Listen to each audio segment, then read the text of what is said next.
નમસ્કાર મિત્રો, સમગ્ર ગુજરાતનું હવામાન યુટ્યુબ ચેનલમાં બધા મિત્રોનું સ્વાગત છે.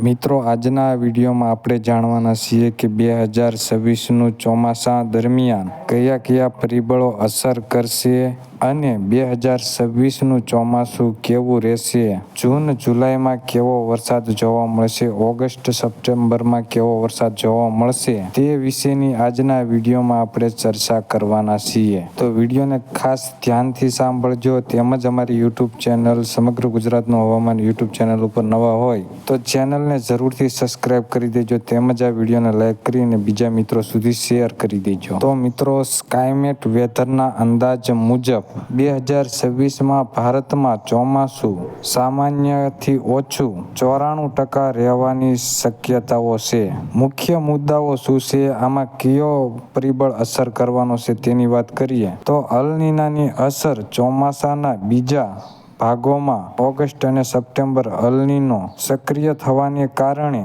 વરસાદ ઓછો પડી શકે છે. તો ગુજરાતની સ્થિતિ: પશ્ચિમ ભારત અને ગુજરાતમાં વરસાદનું પ્રમાણ સામાન્ય કરતાં ઓછું રહેવાની સંભાવનાઓ છે. શરૂઆત: જૂન મહિનામાં વરસાદની શરૂઆત સારી રહી શકે છે, પરંતુ પાછળથી તે ખેંચાઈ શકે છે. તો મિત્રો, અલ નીનોના કારણે ગુજરાત અને સમગ્ર ભારતમાં ઓછો વરસાદ જોવા મળી શકે છે ઓગસ્ટ મહિનામાં અને સપ્ટેમ્બર મહિનામાં. અને જૂન જુલાઈમાં પણ સારો વરસાદ નહીં જોવા મળે, એમાં પણ ઓછો વરસાદ જોવા મળી શકે છે. અલ નીનોની અસરના કારણે 2026નું ચોમાસું નબળું રહી શકે છે. અલ નીનો એટલે દરિયાનું ગરમ તાપમાન હોય છે અને લા નીનો એટલે દરિયાનું ઠંડુ તાપમાન હોય છે. લા નીનો મિત્રો અસર કરે તો દરિયામાં ઠંડુ તાપમાન હોય તેના કારણે સારા વરસાદ જોવા મળી શકતા હોય છે અને સારું ચોમાસું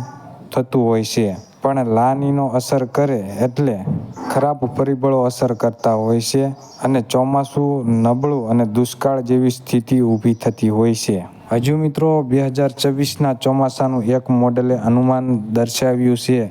એવા હજી ઘણા મોડલ અનુમાન દર્શાવશે. આગામી દિવસોમાં ચોમાસાની સ્થિતિ સારી પણ થઈ શકે છે. ચોમાસાની પૂરી માહિતી મેળવવા માટે આપણી આ યુટ્યુબ ચેનલને જરૂરથી સબસ્ક્રાઇબ કરી દેજો. તેમજ આ વિડીયોને લાઈક કરી અને બીજા મિત્રો સુધી આ વિડીયોને શેર જરૂરથી કરી દેજો.